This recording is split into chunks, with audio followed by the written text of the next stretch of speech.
ଆମେ ଏ ସଭାରେ ଗୋଟେ ପ୍ରସଙ୍ଗ ପଦ ନେଇ ଆଲୋଚନା କରୁଛୁ। ପ୍ରସଙ୍ଗ ପଦଟି ଆପଣମାନେ ପାଇବେ ପରମ ଗୀତ ତାର 3 ଅଧ୍ୟାୟ ତାର 11 ପଦ। ଲେଖାଯାଉଛି, ଆଗ ସିଓନର କନ୍ୟାଗଣ ତୁମ୍ଭେମାନେ ବାହାରେ ଯାଇ ମୁକୁଟ ଭୂଷିତ ସଲୋମନ ରାଜାଙ୍କୁ ଦେଖ। ମୁକୁଟ ଭୂଷିତ ସଲୋମନ ରାଜାଙ୍କୁ ଦେଖ। ତାଙ୍କ ବିବାହ ଦିନରେ ଓ ତାଙ୍କ ମନର ଆନନ୍ଦ ଦିନରେ ତାଙ୍କ ମାତା ତାଙ୍କୁ ସେହି ମୁକୁଟ ପିନ୍ଧାଇ ଅଛନ୍ତି। ପରମ ଗୀତରେ ଗୁଡିଏ କଥା ଲେଖାଯାଏ, କିନ୍ତୁ ଏଇ ପଦଟି ଧ୍ୟାନ କରିବା ସମୟରେ ଏ ପରମ ଗୀତର ମାଧୁର୍ଯ୍ୟ ପଳେଇ ଆସୁଛି। ଏଠି କଣ ଲେଖାଯାଉଛି? ଆଗ ସିଓନର କନ୍ୟା ତୁମେମାନେ ବାହାରେ ଯାଇ କଣ ଦେଖ? ରାଜାଙ୍କୁ ନାହିଁ, ସେ ମୁକୁଟ ଭୂଷିତ ରାଜାଙ୍କୁ ଦେଖ। ଆଉ କଣ ଲେଖାଯାଉଛି? କାହିଁକି ଦେଖ ସେ ମୁକୁଟକୁ? ଯେ ସେଇ ମୁକୁଟ ତାଙ୍କ ମା ତାଙ୍କୁ ଦେଇଛନ୍ତି। କିଏ ଦେଇଛନ୍ତି? ତାଙ୍କ ମା ତାଙ୍କୁ ଦେଇଥିଲେ। ଯାହା ବିବାହ ଦିନରେ ସେଇଟାକୁ ସେ କେବେ ପିନ୍ଧିଛନ୍ତି? ତାଙ୍କର ରାଜ ଅଭିଷେକରେ ପିନ୍ଧିଛନ୍ତି। ମାନେ କଣ? ଏ ମୁକୁଟ ରାଜା ପିନ୍ଧାଇ ନାହାନ୍ତି, ଦାଉଦ ପିନ୍ଧାଇ ନାହାନ୍ତି। ଏ ମୁକୁଟ ତାଙ୍କୁ କିଏ ଦେଇଛନ୍ତି? ତାଙ୍କର ମା ଦେଇଛନ୍ତି। ସଲୋମନଙ୍କର ମାତା ବେତ୍ସେବା ଏବଂ ନାଥନ ଭାବବାଦୀ, ଏ 2 ଜଣଙ୍କ ସାହାଯ୍ୟ ହେତୁ ସଲୋମନ ରାଜ ରୂପେ ଅଭିଷିକ୍ତ ହୋଇଛନ୍ତି। ନହେଲେ କିଏ ରାଜା ହିଁ ବସିଛି? ଆପଣ ପଢନ୍ତୁ 2ଟା ପଦ। ପ୍ରଥମ ରାଜାବଳୀ ତାର 1ମ ଅଧ୍ୟାୟ 18 ପଦ। ପ୍ରଥମ ରାଜାବଳୀ 1ମ ଅଧ୍ୟାୟ 18 ପଦ। କିଏ ରାଜ୍ୟ କରୁଛି? ଅଦନୀୟ ରାଜ୍ୟ କରୁଛି। କିଏ ରାଜ୍ୟ କରୁଛି? ବସନ୍ତୁ। କିଏ ରାଜ୍ୟ କରୁଛି? ଅଦନୀୟ ରାଜ୍ୟ ଆରମ୍ଭ କରିଦେଲାଣି। ସଲୋମନର ନାଁ ଗନ୍ଧରେ ଆସିଛି। ଦାଉଦ ପ୍ରତିଜ୍ଞା କରିଥିଲେ ଯେ ତୁମର ପୁତ୍ର ସଲୋମନ ହିଁ ରାଜତ୍ୱ କରିବ, କିନ୍ତୁ ଏଠି କିଏ ରାଜତ୍ୱ କରୁଛି? ଅଦନୀୟ ରାଜତ୍ୱ କରୁଛି। ଇଏ ଗୋଟେ ଆଉ ଗୋଟେ ସ୍ତ୍ରୀ ଲୋକ। ଆପଣ ଦେଖିବେ 2 ସାମୁଏଲ 3 ପର୍ବ 4 ପଦ ବି ପଢିବେ। 2 ସାମୁଏଲ 3 ପର୍ବ 4 ପଦ। ଚତୁର୍ଥ ଅଦନୀୟ ସେ ହଗିତର ପୁତ୍ର। ବସନ୍ତୁ। ଲେଖାଯାଉଛି କଣ? ସେ ହଗିତର ପୁତ୍ର। ସେ ଏ ଅଦନୀୟ କିଏ? ହଗିତର ପୁତ୍ର। ଆଉ ଇଏ ଏବେ ରାଜତ୍ୱ କରୁଛି। କିଏ ରାଜା ହେବା କଥା? ସଲୋମନ ରାଜା ହେବା କଥା। ସଲୋମନ ରାଜା ହେଇପାରିବେନି। ଆମେ ଯଦି ସେ ଅଂଶକୁ ପଢିବା ଆପଣ ବୁଝିପାରିବେ, ଯେତେବେଳେ ଅଦନୀୟ ରାଜା ହେଇଛି ପରବର୍ତ୍ତୀ ସମୟରେ ଚକ୍ରାନ୍ତ ଚାଲିଛି। କଣ? ବତ୍ସେବାକୁ ଆଉ ସଲୋମନକୁ ମାରିଦେବା ପାଇଁ। କାରଣ ଇଏ ମାନେ ଯଦି ଥିବେ କେବେ ନା କେବେ ରାଜା ହେବେ। ତ ବତ୍ସେବାକୁ ପରାମର୍ଶ ଦେବା ପାଇଁ ପୁଣି ଥରେ ନାଥନ ଆସୁଛନ୍ତି। ନାଥନ ଜଣେ ଭାବବାଦୀ ଅଟନ୍ତି। ଆପଣ ଯଦି ଦେଖିବେ 2 ସାମୁଏଲ, ଆପଣ ଦେଖିବା ସେଠି 2 ସାମୁଏଲ 12 ପର୍ବ ତାର 1 ପଦ। ଅନନ୍ତର ସଦାପ୍ରଭୁ ଦାଉଦଙ୍କ ନିକଟକୁ ନାଥନଙ୍କୁ ପ୍ରେରଣ କଣ କଲେ? ସଦାପ୍ରଭୁ ପରମେଶ୍ୱର ଦାଉଦଙ୍କ ନିକଟକୁ କାହାକୁ ପଠାଉଛନ୍ତି? ନାଥନକୁ। ଅନ୍ୟମାନେ ଆସିଛନ୍ତି ଆଗରୁ, ଯାହା ଜଳିକା ଖାଇ ପଳେଇଛନ୍ତି, ରାଜାଙ୍କ ସୁନାଗଣ ଧରି ପଳେଇଛନ୍ତି, ରାଜବସ୍ତ୍ର ପିନ୍ଧି ପଳେଇଛନ୍ତି, କିନ୍ତୁ ରାଜାଙ୍କୁ ଏବେ ପର୍ଯ୍ୟନ୍ତ କହିପାରି ନାହାନ୍ତି। କିଏ କହିପାରିବ? ଯୋଉ ଲୋକ ସଦାପ୍ରଭୁଙ୍କ ଦ୍ୱାରା ପ୍ରେରିତ ହେବ ସେହି ରାଜା ହେଲେ ମଧ୍ୟ ତା ସାମ୍ନା କିଏ କଥା ହେଇପାରିବ? ଅନ୍ୟ ଲୋକ କହିପାରିବ ନାହିଁ। ରାଜା କଣ କରିଛନ୍ତି? ମୋର ପ୍ରିୟମାନେ ମୁଁ କହିବା ପାଇଁ ଚାହେଁ ଏ ଅଂଶଟି ପଢିବା ସମୟରେ ମୁଁ ଦେଖୁଥିଲି ଗୁଡିଏ କଥା ମୋ ମନରେ ଆସୁଥିଲା। ବେଶ୍ୟା ସହିତ ଅତ୍ୟାଚାର କରାଯାଇଛି, ଅନ୍ୟାୟ କରାଯାଇଛି, ଅକୁହା କଷ୍ଟ ତା ମନରେ ଅଛି, ସେ ଭାଙ୍ଗି ଯାଇଛି। କାହିଁକି? ଚକ୍ରାନ୍ତ କରି ମାରି ଦିଆଯାଇଛି। କାହାକୁ? ହିତୀୟ ଉରିୟକୁ। ଏ ହିତୀୟ ଲୋକ ଥିଲା। ଆଉ ଏ ବେଶ୍ୟା ଇଲିଆର କନ୍ୟା, ଇଲିଆମର କନ୍ୟା ସେ ଥିଲେ। ତ ଦାଉଦ ସବୁ ଡାଟା କଲେକ୍ଟ କରିଦେଲା, ଯଦି କଣ ମୁଁ କିଛି କଲେ ମଧ୍ୟ ଏମାନେ କିଛି କରିପାରିବେ ନାହିଁ। ଯାଇକି ନାଥନ କହୁଛନ୍ତି, କଣ ବୋଲି କହୁଛନ୍ତି, ତା ତଳେ ଆମେ ପଢିଲେ ବୁଝିପାରିବା, ତାକୁ ପଢିବାର ଆବଶ୍ୟକ ନାହିଁ, ତାକୁ ବୁଝେଇଲେ। ମୋ ପାଖରେ ସମୟ ବେଶୀ ନାହିଁ, ମୋ ସୀମିତ ସମୟରେ କହିବି। ମୁଁ ଦେଖୁଥିଲି ଏଠି ସବୁ ସମୟ ପାଇଁ ସମୟ ଅଛି, ଉପେକ୍ଷିତ ହେଉଛି ବାକ୍ୟ। ଚେଷ୍ଟା କରିବେ ପରବର୍ତ୍ତୀ ସମୟରେ। ଆମେ ତ ରେଗୁଲାର ବକ୍ତା ଦେଇ ସବୁବେଳେ ଆସିବୁ ନାହିଁ। ମୁଁ କହିବା ପାଇଁ ଚାହେଁ ଆପଣମାନଙ୍କୁ, ଆମେ କଣ ଦେଖୁଛୁ ଯେ ଦାଉଦ ଭୁଲ କରି ବସିଛନ୍ତି, ତାଙ୍କୁ କେହି କହିବା ଲୋକ ନାହିଁ। ଜଣଙ୍କର ସ୍ୱାମୀକୁ ମାରି ସେ ସ୍ତ୍ରୀର କିଛି ଭୁଲ ନାହିଁ, ପୁରୀର କିଛି ଭୁଲ ନାହିଁ, ଚକ୍ରାନ୍ତର ଶିକାର ହେଇ ସେ ମରିଛନ୍ତି। ଦାଉଦକୁ କିଏ ଦରକାର? ବେଶ୍ୟା ଦରକାର। ଏ ପୂର୍ବରୁ ଅନ୍ୟମାନେ ଅଛନ୍ତି, ଦେଖାଯାଉଛି ତୁମକୁ ତୁମର ସ୍ୱାମୀଙ୍କର ଆହୁରି ଅନେକ ପତ୍ନୀ ମାନଙ୍କୁ ଦିଆଯାଇଛି, ସେତିକି ମୋର ଯଥେଷ୍ଟ ନଥିଲା, ଆହୁରି ମାଗିଲେ ଆହୁରି ଦେଇଥାନ୍ତା। ଏଇଟା ଏକ ଦରକାର ଥିଲା କି ତୁମକୁ? ମୋର ପ୍ରିୟ ଭାଇ ଭଉଣୀ ମାନେ, ଏମିତିକା ପରିସ୍ଥିତିରେ ବେଶ୍ୟା ଅଛନ୍ତି। ତାଙ୍କର ମନର କଥା କାହାକୁ କହିପାରୁନାହାନ୍ତି। ତାଙ୍କ ପ୍ରତି ଅନ୍ୟାୟ କରାଯାଇଛି, ଅତ୍ୟାଚାର କରାଯାଇଛି, ତା ସତ୍ତ୍ୱେ ତାଙ୍କ ସହିତ କିଏ ଠିଆ ହେଇଛନ୍ତି? ନାଥନ। ଆଜିର ସମୟରେ ଆମର ପୁରୁଷ ପ୍ରଧାନ ସମାଜରେ ଅନେକ ଅନ୍ୟାୟ କରାଯାଉଛି, ଅତ୍ୟାଚାର କରାଯାଉଛି, ଝିଅ ମାନଙ୍କ ପ୍ରତି, ମା ମାନଙ୍କ ପ୍ରତି ଅନ୍ୟାୟ କରାଯାଉଛି। କିନ୍ତୁ ସେ ଅନ୍ୟାୟ କରିବା ଲୋକ ସହିତ ଜଣେ ଠିଆ ହଉଛି, କିନ୍ତୁ ତା ପ୍ରତି ଅନ୍ୟାୟ କରାଯାଉଛି, ତା ସହିତ ଠିଆ ହେବା ପାଇଁ ନାଥନ ଦରକାର। ମୁଁ ପ୍ରାର୍ଥନା କରୁଛି, ପ୍ରଭୁ ଆମର ଗଜପତିକୁ ପ୍ରଭୁ ଗୋଟେ ନାଥନକୁ ପଠାଅ, ଯେମାନେ ଗାଦିରେ ବସି ଅନ୍ୟାୟ କରୁଛନ୍ତି, ପାପ କରୁଛନ୍ତି, କୁକର୍ମ କରୁଛନ୍ତି, ମୁହଁ ଉପରେ କହିବେ ତୁମେ ସେଇ ବ୍ୟକ୍ତି, ୟୁ ଆର ଦ ପର୍ସନ। ପାପ କରିବା ଲୋକକୁ ତାକୁ କଣ କରିବ? ତୁମେ କାନ୍ଧରେ ହାତରେ ବୁଲେଇବ, ପାଖରେ ବସାଇବ। ବାଇବଲ କହୁଛି ବ୍ୟଭିଚାରୀ ସହିତ ଗୋଟେ ଆସନରେ ବସୁ ନାହିଁ।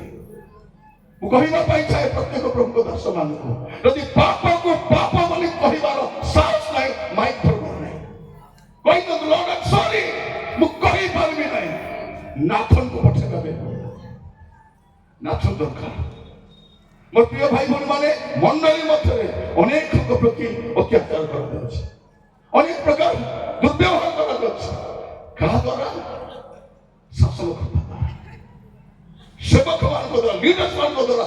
ସେଇ ସମୟରେ କାଷ୍ଟ ଠିଆ ହେବା କଥା, କାଷ୍ଟ ଠିଆ ହେବା କଥା। ନାଥନ ବି କହିବା କଥା, ମୁଁ ସେଫ୍ ସାଇଡରେ ଥିଲେ ଭଲ, ଏପଟେ ଥିଲେ ମୋ ପାଇଁ ସୁବିଧା, ତା ସପକ୍ଷରେ ମତେ କଣ ମିଳିବ? କିନ୍ତୁ ପ୍ରଭୁ ତ ପ୍ରଭୁ ଅଛନ୍ତି, ପ୍ରଭୁ କାହାର ନୁହନ୍ତି। ମୋ ପ୍ରିୟ ମନ ରଖିଥାନ୍ତୁ, ସଦାପ୍ରଭୁ ପରମେଶ୍ୱର କାହାରି ପୈତୃକ ସମ୍ପତ୍ତି ନୁହନ୍ତି। ନ୍ୟାୟ ଯୁଆଡେ ଯିବ ସେ ସିଆଡେ ଯିବେ। କହିଲେ ନାଥନକୁ ଯା, ମୋ ରାଜାକୁ କହ, ତାକୁ ମୁଁ ରାଜା କଲି, ତାକୁ ମୁଁ ସିଂହାସନ ବସାଇଲି, ତାକୁ ସାଉଲର ହସ୍ତ ରକ୍ଷା କଲି, ଏବେ ସେ କଣ କରୁଛି? ମୋର ପ୍ରିୟ ମାନେ, ମୁଁ କହିବା ପାଇଁ ଚାହେଁ, ଯେତେବେଳେ ଯଦି ବେଶ୍ୟା ସହିତ ନାଥନ ନଥାନ୍ତେ, ମୁଁ ବସି ଭାବୁଥିଲି ଆମେ ଖାଲି ପୁରୁଷ ବକ୍ତାଙ୍କ ଅଛୁ। କୋଉଠି ବାର୍ଷିକ ମହିଳା ସମ୍ମିଳନୀରେ ଆମେ ଖାଲି ପୁରୁଷ ବକ୍ତା। ଗୋଟେ ପୁରୁଷ ସମ୍ମିଳନୀ କର, ଆଜି ମହିଳା ବକ୍ତା ମାନଙ୍କୁ ଡାକ। କଣ କରିବେ? ଗୋଟେ ପୁରୁଷ ସମ୍ମିଳନୀ କରି ମହିଳା ବକ୍ତା ମାନଙ୍କୁ ଡାକ, ଆମକୁ ଶିଳରେ ପକାଇ ବାଟରେ, ଆମେ ଗ୍ରାଇଣ୍ଡର ପକାଇ କୁଟିବେ ଆମକୁ। ଆମେ ସେଇ ରକମ ଆସି ମହିଳା ମାନଙ୍କୁ କୁଟି କରି ପଳାଉଛି। ସ୍ତ୍ରୀକୁ କୁହାଯାଉଛି ବସିବୁ ଦେଖ ସ୍ୱାମୀ ଭିତରେ ଭୂତ ଅଛି। ମୋର ପ୍ରିୟ ମାନେ ପ୍ରଭୁ ଆଜି ସୁଯୋଗ ନିଷ୍ପତ୍ତି କହିବା ପାଇଁ ଚାହେଁ। ପ୍ରଭୁଙ୍କ ଦାସ ଭାବରେ ମୁଁ ଠିଆ ହେଇଛି। ପରମେଶ୍ୱର ଆତ୍ମା ମୋ ସହିତ ଅଛନ୍ତି। ଆଉ with that strength I'm calling, ସେଇ ଆତ୍ମାଙ୍କ ସହିତ ମୁଁ କଥା ହଉଛି, ମୁଁ ଫିଜୁଲରେ କଥା ହଉନାହିଁ। ମୁଁ ଆପଣମାନଙ୍କୁ କହିବା ପାଇଁ ଚାହେଁ, ଏଇ କାହିଁ କୁହାଯାଉଛି ଏଇ ଆଗ ପରିବେଶ ପୁଣିଥରେ ପରମଗୀତ ଆଗ ସିଓନର କନ୍ୟାଗଣ ତୁମେମାନେ ବାହାରେ ଯାଇ ମୁକୁଟ ଭୂଷିତ ସଲୋମନ ରାଜାଙ୍କୁ ସେ ମୁକୁଟ ଭୂଷିତ ହୋଇଥିବା ଆଗରୁ ସଲୋମନକୁ ତୁମେ ଦେଖିଛ। ସଲୋମନକୁ ଦେଖିଛ ଆଗରୁ, କିନ୍ତୁ ଆଗ ସିଓନର କନ୍ୟା ମାନେ ଏବେ ଟିକେ ଯିବ ଆଉ ସେ ମୁକୁଟ ପିନ୍ଧିଥିବା ରାଜାକୁ ମୁକୁଟକୁ ଦେଖିବ, ରାଜାକୁ ନାହିଁ ମୁକୁଟକୁ ଦେଖିବ। କଣ ହେଲା ତାପରେ ତାଙ୍କ ବିବାହ ଦିନରେ ମୁକୁଟ କେବେ ଦିଆଯାଇଥିଲା? ତାଙ୍କ ବିବାହ ଦିନରେ ଅନ୍ୟ ମୁକୁଟ ପିନ୍ଧି ପାରୁଥିଲେ। ରାଜା ଚାହିଁଲେ 1000ଟା ମୁକୁଟ ପିନ୍ଧିବ, ଡେଲି ଚେଞ୍ଜ କରିପାରିବ। ଆମେ ପଇସା ପତ୍ର ନଥିବା ଲୋକ 4ଟା ବୁଟ 5ଟା ସୁଟ କିଣି ପାରୁଛୁ, ରାଜା କଣ ସୁଟ? ମୋ ପ୍ରିୟ ମାନେ ଆଜିକାଲି ଭଲ ବକ୍ତା ହେବା ପାଇଁ କିଛି ଦରକାର ନାହିଁ। 3ଟା ବୁଟ 4ଟା ସୁଟ ହେଇଗଲା ସେ ବକ୍ତା, କିଛି ଦରକାର ନାହିଁ। ମନକୁ କିତାନ୍ତୁ ଯଦି ବକ୍ତା ହେବା ପାଇଁ ଚାହୁଁଛନ୍ତି ବେଶୀ ନାହିଁ, 3ଟା ବୁଟ 4ଟା ସୁଟ ଜଗାରେ କରନ୍ତୁ, ବକ୍ତା ହେଇଯିବ। ମନେ ରଖିଥାନ୍ତୁ, ଆମେ କେତେ ସୁନ୍ଦର ବାକ୍ୟ ପରିବେଷଣ କଲେ ମଧ୍ୟ ପରମେଶ୍ୱର ଆତ୍ମା ନାହାନ୍ତି, କିଛି ନାହିଁ। ପରମେଶ୍ୱର ଦେଖୁଛି ଅନେକ ବଢିଆ ବଢିଆ ସିଙ୍ଗର ମାନେ ଅଛନ୍ତି। ମୋର ପ୍ରିୟ ମାନେ ଲୋକମାନେ ହୁଏତ ତୁମର ଗଳାକୁ ଦେଖିପାରିବେ, କିନ୍ତୁ ପରମେଶ୍ୱର ଅନ୍ତଃକରଣକୁ ଦେଖନ୍ତି, ଅନ୍ତଃକରଣକୁ ଦେଖନ୍ତି। ଆଜି ଏତେ ଗୀତ ଗାଇବାର କାହିଁ? ଆଜି ପ୍ରଭୁ ସୁଯୋଗ ଦେଇଛନ୍ତି, ଯାଇକି ଦେଖ। କଣ ଦେଖିବ? ତାର ମା ତାକୁ ଆଗ ସିଓନର କନ୍ୟା ମାନେ ଦେଖ। କଣ ଦେଖିବ? ସେ ମୁକୁଟକୁ ଦେଖିବ, ତାର ମା ଦେଇଛି। ସିଓନର କନ୍ୟା ମାନେ କହିଲା କଣ ପଢିବା ଦେଖିବା। ଯେସାଇ ତାର 3 ପର୍ବ 16 ପଦ, ଯେସାଇ 3 ପର୍ବ 16 ପଦ। ଆହୁରି ସଦା ପ୍ରଭୁ କହିଲେ, ମାଇକ୍ରେ ବି ପଢନ୍ତୁ। ଆହୁରି ସଦା ପ୍ରଭୁ କହିଲେ, ଆହୁରି କିଏ କହିଲେ? ଆଉ କିଏ କହୁନାହାନ୍ତି? ଆହୁରି ସଦା ପ୍ରଭୁ କହିଲେ, ସିଓନର କନ୍ୟାଗଣ ଅହଙ୍କାରିଣୀ। କେମିତି ଅହଙ୍କାରିଣୀ? କେ ସିଓନର କନ୍ୟା ବୋଲି ଅହଙ୍କାର ମାନେ। ଆଗ ସିଓନର କନ୍ୟା ଅହଙ୍କାରିଣୀ ମାନେ ଟିକେ ଯାଇକରି ଦେଖ, ସେ ମୁକୁଟ ପିନ୍ଧିଲା ରାଜାକୁ ଦେଖ। ସେ ମୁକୁଟ କିଏ ଦେଇଛନ୍ତି? ତାଙ୍କ ମାତା ଦେଇଛନ୍ତି। ମା କେମିତି ହବ ଦେଖ। ଅହଙ୍କାରୀ ତାପରେ ଓ ଆପଣା ଗ୍ରୀବା ଲମ୍ବାଇ ଓ କଟାକ୍ଷ କରି ଗମନ କରନ୍ତି। ଗମନ କରୁ ଚଞ୍ଚଳ ପାଦ ସଞ୍ଚାର କରନ୍ତି ଓ ଚରଣରେ ରୁଣୁଝୁଣୁ ଶବ୍ଦ କରନ୍ତି। ଚରଣ କେମିତି କରନ୍ତି? এটা ସିଓନର କନ୍ୟା। ଯାଇକରି ଦେଖ। କାହାକୁ ଦେଖିବ? ସେ ରାଜାର ମୁକୁଟକୁ ଦେଖ। ତାର ମା ତାକୁ ଦେଇଛନ୍ତି। କୋଉ ମା? ଯୋଉ ମା ସଂଘର୍ଷ କରିଛି। ମୋର ପ୍ରିୟ ଭାଇ ଭଉଣୀ ମାନେ, ଗତକାଲି କହୁଥିଲି ଆପଣମାନଙ୍କୁ, ମୋର ପ୍ରସଙ୍ଗର ଶୀର୍ଷକ ହଉଛି ସଂଘର୍ଷର ଅନ୍ୟ ନାମ ହଉଛି ମା। ସଂଘର୍ଷର ଅନ୍ୟ ନାମ ହଉଛି ମା। ଗୋଟେ ମା ଯଦି ସଂଘର୍ଷ କରିବ, ମଦର ଇଜ ଅ ରିଅଲ ଫାଇଟର। ମା ଭଳିଆ ଲଢିବା ଲୋକ ଦୁନିଆରେ କେହି ନାହିଁ। ମୁଁ ଗତକାଲି କହୁଥିଲି, କୁକୁଡ଼ା ଛୁଆ ଥିବ, ସେ ମା ଥିଲାବେଳେ ଛୁଆକୁ ଆଣିକି ଦେଖନ୍ତୁ, ତାର ସବୁ ବଳରେ ଗୋଡେଇ ଦେଖନ୍ତୁ। ନହେଲେ କୁକୁର ଛୁଆ ଦେଇଥିବ, ଆଣିବ। ଥରେ ଗୋଟେ ଛୁଆଟା କୁକୁର ଛୁଆ ଆଣିବାକୁ ଯାଇଛି। ସେ ଜାଣିନେ ସାନ ଛୁଆ ତା ମା ଅଛି। କୁକୁର ଛୁଆ ଆଣିଲା ବେଳକୁ ସେ କୁକୁର ତାର ପିଛାରେ କାମୁଡି ଦେଇଛି। ସେ ପିଲା କହୁଛି ମା ଚାବି। ଏ ମା ଭାବୁଛି ତାର ଚାବି ଦେଖିଲା ତ ପିଛାରୁ ଲୋକ ଅଛି, ମା ଚାବି। କଣ ଚାବି? ନାଇଁ ମା ଚାବି। ମୋର ପ୍ରିୟ ମାନେ, କୁକୁର ପାଖରୁ ତାର ଛୁଆକୁ ଆଣି ପାରିବ ନାହିଁ। ଆପଣଙ୍କ ପାଖରୁ ଆପଣଙ୍କ ଛୁଆକୁ କିଏ ଛଡାଇ ନେବ? ଦୁନିଆରେ କୋଉ ମତ ଅଛି? ଦୁନିଆରେ କୋଉ ଗଣ୍ଡେ କିଏ ଅଛି? ଆମେ ମା ମାନେ ମା ପରା ହେଇନାଉ। ଆମେ ମା ମାନେ ଆମର ପିଲା ପାଇଁ କିଏ ନାହିଁ? ମା। ହାନ୍ନାର ପୁଅ ସାମୁଏଲ ଆଶ୍ଚର୍ଯ୍ୟ ହେବାର କଣ ଅଛି? କଣ ଅଛି? ଗୋଟେ ପ୍ରାର୍ଥନାକାରୀ ମାର ଛୁଆ କେମିତି ହବ? ପ୍ରାର୍ଥନାକାରୀ ଏକା ହବ, ହବ ନା ନାଇଁ? ମା ଯେମିତି ଥିବ ଛୁଆ ବି ସେମିତି ଏକା ଥିବ। କୁକୁରର ଛୁଆ କେମିତି ଥିବ? ବାଘର ଥିବ କି? ଘୁଷୁରୀ ଛୁଆ ଘୁଷୁରୀ ପରା ଥିବ, ବାଘର ଛୁଆ ବାଘ ପରା ଥିବ, ଗାଈ ଛୁଆ ଗାଈ ପରା ଥିବ, ଆମର ଛୁଆ ଆମ ପରା ଥିବ। କିଛି ଫରକ ନାହିଁ। ମା ମାନେ ଟିଭି ବାହାନି, ଏ ଛୁଆ ମାନେ ମୋବାଇଲ ବାହାନି। ଏ ମା ମାନେ କେତେ ଦେଖୁଥିବେ ସିରିଏଲ ଦେଖୁ, ବକ୍ତା ଗଲେ ବସେ ଜାଗା ଟିକେ ବସ ଆগে 10 ମିନିଟ ଅଛି। ଆମେ ପୁଣି ବକ୍ତା ବସିଥିବା ସିରିଏଲ ମାନେ ଦେଖିଲୁ। ମୁଁ ତ ଜଣଙ୍କ ଘରକୁ ଯାଇଥିଲି ପରା, ଗଲାରୁ ଗୋଟେ 200 ଟଙ୍କା ଦେଇଦେଲେ, ଆଜ୍ଞା ପ୍ରାର୍ଥନା କର। ଆମେ ବକ୍ତା ଆମେ ଜାଣିନୁ କି ପ୍ରାର୍ଥନା କର କେତେ ପଇସା ଦେଇଦେବୁ ଆମେ। আমার সেটা আছে প্রার্থনা করবো হাত কেন্দ্র করে দেখবেন 200 টাকা কইলা আগে ফল করে প্রার্থনা করো, মোর অন্তা কথা মোর অঙ্ক মোর ঢঙ্ক সব স্টোরি ঠিক আছে। কেন যেহেতু পয়সা তো সেমনি প্রার্থনা 10 টাকা দেবে 10 টাকা প্রার্থনা, 500 টাকা 1000 টাকা 2000 টাকা বজরঙ্গ সিং হবে 2500 টাকা দেবো বেতন। তাকে 2500 দেওয়া প্রার্থনা করবো, কারণ সে প্রার্থনা পয়সা বাঁধি করে পাওয়ার আনিতেছে, বাংলার সুস্থতা পাই নাইছে। ମୋର ପ୍ରିୟ ଭାଇ ଭଉଣୀ ମାନେ ଦେଲେ ମତେ ପଇସା ଧରି କରି କହିଲି ଟିଭି ଟିକେ ବନ୍ଦ କର ମା ବୋଲିଲେ, ଚାଲୁ ଆଜ୍ଞା ଚାଲୁ ଚାଲୁ। ଆପଣ ହସୁଛନ୍ତି ମତେ ଅବସ୍ଥା କେମିତି ଭାଙ୍ଗିବ? ଚାଲୁ ଆଜ୍ଞା ଗୋଟେ ସ୍ଲୋରେ ଟିକେ କର, ଚାଲୁ ଆଜ୍ଞା ଭାଇ କିଏ ଦେଖୁଛି? ମୋର ଆଗରୁ ଆଖି ବନ୍ଦ କରିଦେଲେ ସମସ୍ତେ, ଆଖି ବନ୍ଦ କରି ହାତ ମୁଁ ସଦା କହିଲି ମୁଁ ବି ପ୍ରାର୍ଥନା କରୁଛି, କାଲି କାଲି ଦୁଃଖକୁ ଆଣି ପ୍ରାର୍ଥନା କଲା ବେଳକୁ ଟିକେ ଆଖି ଦେଖ ଘର ସମସ୍ତେ ଟିଭି ଦେଖୁଛି। ମୁଁ ଜଣେ ଭଡ଼ାଟିଆ ପ୍ରାର୍ଥନା କରି ମୁଁ ଆଗ ପ୍ରାର୍ଥନା କରୁଛି। ଥରେ ଏମିତି ଲାଗିଲା 200 ଟଙ୍କା ଫିଙ୍ଗିକି ପଳେଇ ଆସିଛନ୍ତି। 200 ଟଙ୍କା କେତେ ଫିଙ୍ଗିବ? ବୋକାଟା ନା କଣ? ଧରି ପଳେଇ ଆସିଛନ୍ତି। ମୋର ପ୍ରିୟ ମାନେ ମନେ ରଖିଥାନ୍ତୁ, ଆମର ଘରର ପରିସ୍ଥିତି ପାଇଁ ମା ମାନେ ଯାଇ ଗତକାଲି କହୁଥିଲେ ମା ମାନେ ତୁମର ଘରର ସମସ୍ୟା ସମାଧାନ ତୁମ ଆଣ୍ଠୁରେ ଅଛି। ଯେତେବେଳେ ଆଣ୍ଠାଇବ ତମ ଘର ବଦଳିବ, ଆଣ୍ଠାଇଲେ ପରିସ୍ଥିତି ବଦଳିବ, ଆଣ୍ଠାଇଲେ ପିଲା ବଦଳିବ। ସଂଘର୍ଷ କରନ୍ତୁ ଯେମିତି ବେଶବାସ ନଷ୍ଟ କରିଛି, ତାର ପୁଅଙ୍କୁ ମୁକୁଟ ଦେବା ପାଇଁ ରାଜା ସହିତ ଲଢ଼ିଛି, ଯାହା ହେଲେ ହବ। ତାପରେ କେ ଠିଆ ହେଇଛନ୍ତି ନାଥ ଗତି ଯା ତୁ କହ, ତାପରେ ମୁଁ କହିବି। ଆଜି ସବୁ ଦୁଃଖର କଥା କଣ? ନାଥ ନାହିଁ, ଉଲ୍ଟା ନାଥ ମିଶିଛି କାହା ସହିତ? ଅତ୍ୟାଚାରୀ ସହିତ। ତା ସହିତ ହାତ ମିଶାଇଛି, ତାର ପଇସା ଖାଇଛି, ତାର ଗାଡ଼ିରେ ବସି ବୁଲୁଛି। ସେମିତି ଗାଡ଼ିରେ ବସିବା ଅପେକ୍ଷା ଚାଲି ଚାଲି ବସିବାର ଭଲ, ତାର ଖାଦ୍ୟ ଖାଇବା ଅପେକ୍ଷା ପାଣି ପିଇ ଭୋକରେ ଥିବାର ଭଲ।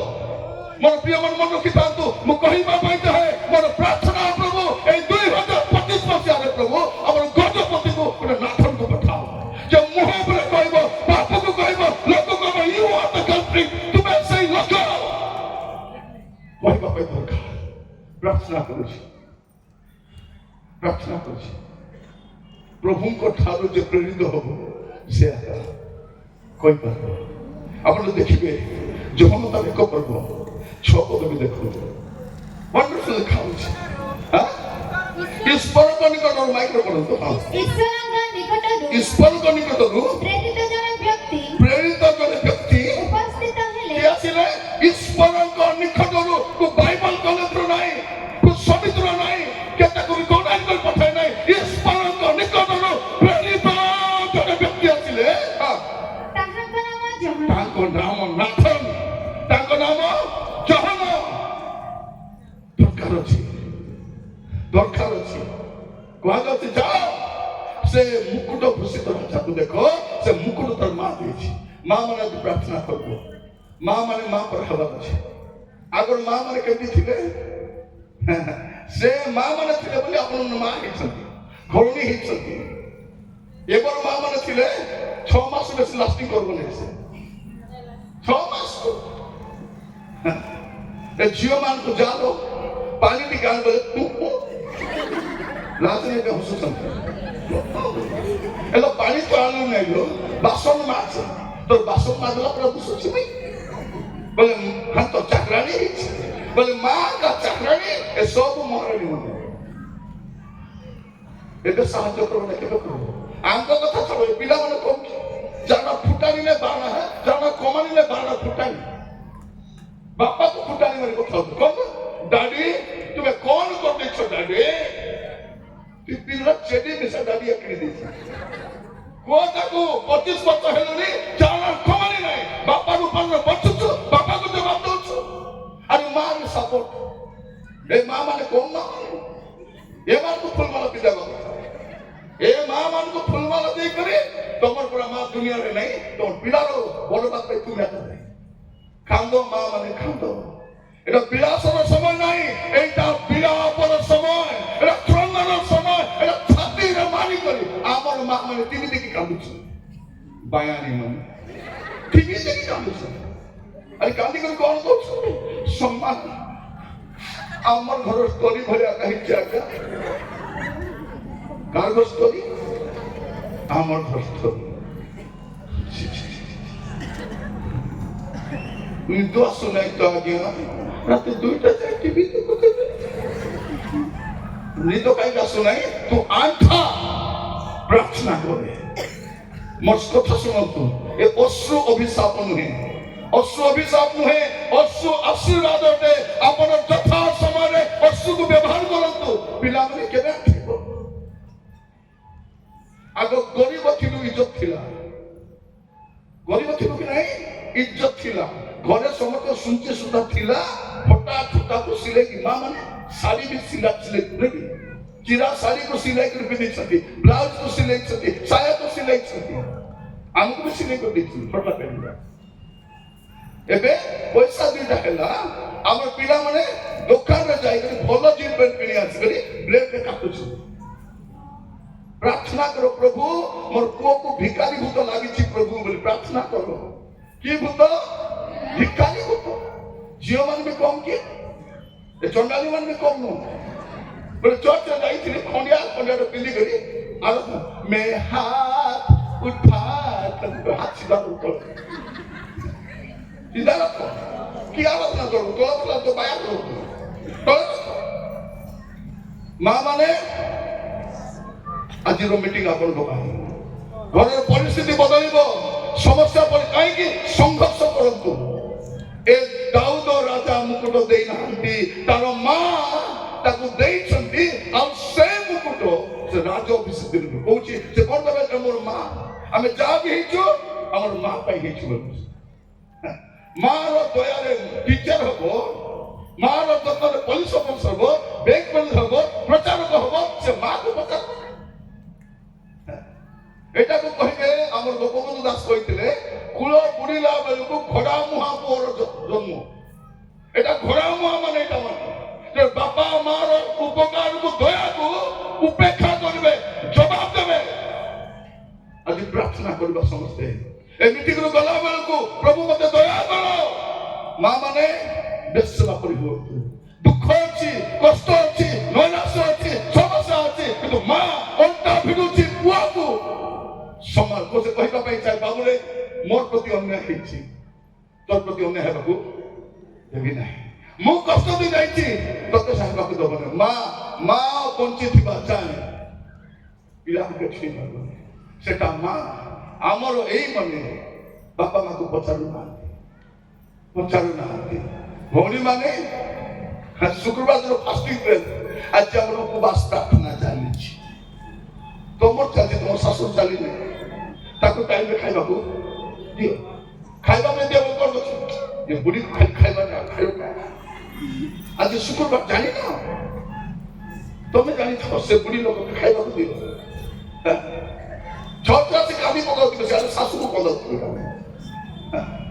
ଘରେ ବୋଉକୁ କନ୍ଦାଉଥିବେ ଶାଶୁମାନେ କାନ୍ଦୁଥିବେ ସେ କାନ୍ଦଣା ଚଳିବ ନାହିଁ ଥରେ ଗୋଟେ ଚର୍ଚ୍ଚରେ ଯାଇଥିଲି ଜଣେ ପ୍ରଭୁଙ୍କ ଦାସ କରୁଛନ୍ତି ଆଜ୍ଞା ଆମର ଚର୍ଚ୍ଚରେ ଆଜ୍ଞା ପ୍ରଭୁଙ୍କର ଆତ୍ମା ଏମିତି ଥିଲେ ସମସ୍ତେ କାନ୍ଦୁଥିଲେ ଆଉ ସେମାନଙ୍କୁ ଦେଖି ଆଜ୍ଞା ମୁଁ ବି କାନ୍ଦି ପକାଇଲି ପୁରା ତ କ୍ରନ୍ଦନର ରୋଳ ଉଠୁଛି ମୁଁ କହିବି କି କଣ ପାଇଁ କାନ୍ଦୁଥିଲେ ଆଜ୍ଞା ପ୍ରଭୁ ଜଣାଇଲେ କି ଗଲେ ପ୍ରଭୁ ଜଣାଇବା ଦରକାର ମୁଁ ୟାକୁ ଜଣାଉଛି ତମକୁ 3 ମାସ ଦରମା ମିଳିନାହିଁ ସେଟା ତୁମେ କାନ୍ଦୁଛ ସାମ୍ନାରେ ଯୋଉ ଝିଅ ବସି କାନ୍ଦୁଛି ଯୋଉ ପୁଅକୁ ବର୍ଷେ କଥା ହଉଛି ସେ ବାହା ବି ନେଇ ଗଲା ସେ କାନ୍ଦୁଛି ଏ ବୋହୁ କାହିଁକି କାନ୍ଦୁଛି ସବୁ ଥାଇ ମତେ କିଛି ନଇଲା ବୋଲେ ପ୍ରଭୁ କୋଉ ନରକରେ ଆସି ପଡିଗଲି ବୋଲି ଏ ଶାଶୁ ବୁଢୀ କାହିଁକି କାନ୍ଦୁଛି ଏ ପୁଅ କୁଆରି ପଚାରୁ ନା ଏ ସ୍ୱାମୀ କାହିଁକି କାନ୍ଦୁଛି ଏ ନା ସ୍ତ୍ରୀ ରହିପାରୁଛି ନା ମା ରହିପାରୁଛି ମଝିରେ ଏକା ପାଇଁ ସେ କାନ୍ଦୁଛି। ଆଜି ମୁଁ କହିବା ପାଇଁ ଚାହେଁ ଆପଣମାନଙ୍କୁ ପ୍ରଭୁ ଆଜି ଆମମାନଙ୍କୁ ଅନୁଗ୍ରହ କରନ୍ତୁ ବାକ୍ୟ ଶୁଣିବା ସମୟରେ ଆମେ ପୁଣି ଥରେ ପଢିବା ସେ ପଦଟି ଆଗ ସିଓନର କନ୍ୟା କିଏ ସିଓନର କନ୍ୟା କିଏ ଆମେ ପୁଣି ଥରେ ପଢିବା ଯେ ତାର 3 ପର୍ବ 16 ପଦ ଆହୁରି ସଦାପ୍ରଭୁ କହିଲେ ସିଓନର କନ୍ୟାଗଣ ମାଇକ୍ ବି ପଢନ୍ତୁ ଆହୁରି ସଦାପ୍ରଭୁ କହିଲେ ସିଓନର କନ୍ୟାଗଣ ମାଇକ୍ ଧରି ତ ଶୀଘ୍ର ବାଇବେଲ କାଢିବ ନହେଲେ ମାଇକ୍ କାଟି ଦେଇଦେବେ ହେଲା ଅହଙ୍କାରିଣୀ ଓ ଆପଣା ଆପଣା ଗ୍ରୀବା ଲମ୍ବାଇ ଓ କଟାକ୍ଷ କରି ଗମନ କରନ୍ତି ଗମନ କରୁ କରୁ ଚଞ୍ଚଳ ପାଦ ସଞ୍ଚାର ଓ ଚରଣରେ ରୁଣୁଝୁଣୁ ଶବ୍ଦ କରନ୍ତି এটা সিওনর কন্যা তাকো এ সিওনর কন্যা এমতি হেলে ঘর চলে পারবো নাই এমতি হেলে মা হি করবো নাই তুই কাকু দেখে সলোমনর মা কু দেখে সে মা কোন করেছি গোটে পিলাকু রাজা করে পারিছি মা মানে হারন্ত নে মোর পুଅ মদ পিউছি বলি সারি বসে তোমার প্রার্থনা করো অশ্রু ঢালো ক্রন্দন করো বিলাপ করো আমার ক্ষেত্রে মা মানে স্বামী মদ পিলে সপোর্ট করছেন না না କରୁଛନ୍ତି ପିଉ ତାର ପଇସାରେ ସେ ପିଉଛି ସରକାର ଦବ ପିଇବା ପାଇଁ ତାର ପଇସାରେ ପିଉଛି ପିଇଲେ କଣ କାମୁଡ଼ିବାକୁ ଯାଉଛି କୁକୁର ହେଇଛି କାମୁଡ଼ କରିବ ତାର ପଇସା ପିଉଛି ମତେ ଗାଳି କରିବେ ମତେ ବୁଡିବେ ମତେ ମାରିବେ ମୁଇଁ ମାଇଣ୍ଡ କରିବି ନାହିଁ ତତେ ମାଇଣ୍ଡ ଥିଲେ କରିବୁ ତତେ ତ ମୂଳକୁ ମାଇଣ୍ଡ ଆକା ନାହିଁ ମାଇଣ୍ଡ ମୁଁ ତ ଭାବୁଛି ମଧୁଆମନ ତ ମନକୁ ଯିବେ ତାର ପଛରେ ତା ସ୍ତ୍ରୀ ବି ଯିବ ଏ ଗୁଣବତୀ ଇଏ ବି ଯିବ ତାର ପଛରେ ଯାଇକି ଭାଇ ରାଜା ମୋ ସ୍ୱାମୀ ସିନା ପିଉଥିଲେ ରାଜା ମୁଁ ତ ପିଉ ନଥିଲି ରାଜା ପ୍ରଭୁ କହିବେ ତାକୁ ଆମଲେଟ କିଏ ବନେଇ ଦଉଥିଲା ମୁଇଁ ବନାଉଥିଲି ରାଜା ଆଉ ଚିକେନ ତରକାରୀ ମୁଇଁ ମାଛ ତରକାରୀ ମୁଇଁ ଆମରଟା ମୁଇଁ ଗମଟା ମୁଇଁ ସବୁ ତୁଇ ସେ ବିଚାର ଏକଲା ପାଣି ବି ନକଯିବ ସାବଧାନ ଆଉ କେତେ ମା ମାନେ ଏତେ ବଢିଆ ମା ମାନେ ସ୍ୱାମୀକୁ ପଇସା ନଥିଲେ ପଇସା ଦଉଛନ୍ତି କମ ମା ତମେ କାନ୍ଦବ ଦେଖେ କାନ୍ଦବ କେତେଟା ମା ଗ୍ରୁପ ଋଣ ଆଣିକରି ମୋବାଇଲ କିଣି ଦେଇଛନ୍ତି ଏମିତି ଗୁଣବତୀ ମା ମାନେ ବି ବସିଥିବେ ଗ୍ରୁପ ଋଣ ଉଠାଇକରି ମୋବାଇଲ କିଣି ଦେଇଛନ୍ତି ଝିଅକୁ କଥା ହେବେ ଆଜି କଥା ହେଲା କଣ କରୁଛନ୍ତି ସପୋର୍ଟ ହେଲୋ ଭିତରେ ଯାଇ କଥା ହେ तो बापा की भाई सुन ले बोले तो कुटबे बिजली कथा है से का कथा करे परे आज्ञा मोर छिलो गुटे आज्ञा पलाइला कोटी पलाइला मीटिंग गला की नहीं को क्रिश्चियन को गला की नहीं अन क्रिश्चियन पले का को कथा होची जणा ने मा ये मान के सत्य कथा कहबे के माने कहबे नहीं पचार किए लो मोर भाईना पचार को भाईना लो मन जो तो इटी सहिची सोलो जो सिटी सहिची मु न पाइलो भाईना तो गुडी मिला कोन मुंडे छुट्टी अछि कि नाही छुट्टी को धरबो 180 डिग्री 360 डिग्री घुरेबो आ पिठिरा गुटे देबो बोथा बहला आगो मोबाइल को खंड करबो ता पिटबो जर आत्मा रखिया पाए बाइबल कोन कोची ताकू कुटरे पकाई कुटो मोर प्रिय भाई मन सुनो ए माने केमती और देखिबे काहे की कथा कोची ए मां माने खाली सजवाद हला पे जानि छ खाली रेडी हो केबे प्रार्थना करिवो जिरिमे कोन देखुते 2 पर्व 32 पद रे जिरिमे 2 पर्व तर 32 पद कन्या के अपन अलंकार अविवाहित कन्या के अपन भूषण पासुरी पारे तथापि आंबर लोके हमको असंख्य दिन पासुरी छथि खाली मीटिंग बोला सिस्टम एबे मीटिंग सरू सरला पर केची नाचबे एबे तो खाली हाथटा ପଡିଛି ଏବେ ବେକଟା କାନଟା ବି ପଡିବାର ବାକି ଅଛି ଏବେ ଅଛି ଝିଅ ମାନେ କଣ ପାଇଁ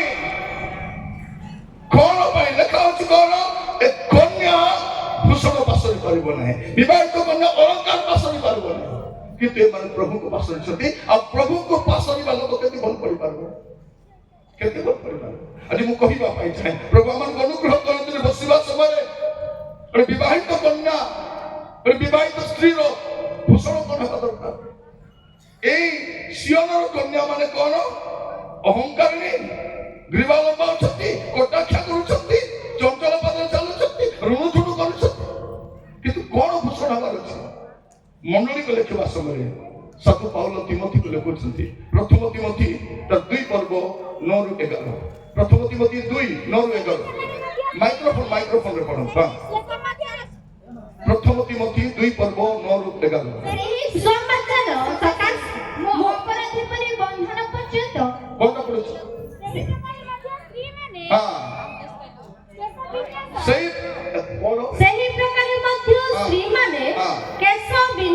ସେହି ପ୍ରକାର ମଧ୍ୟ ସ୍ତ୍ରୀମାନେ କେଶ ବିନ୍ୟାସ ଏବଂ ସୁବର୍ଣ୍ଣ କଣ କେଶ ବିନ୍ୟାସ ଏଠି ମିଟିଂ ଆସିଛ ନା ବାଳ ଶୁଖାଇବା ଆସିଛ তুমি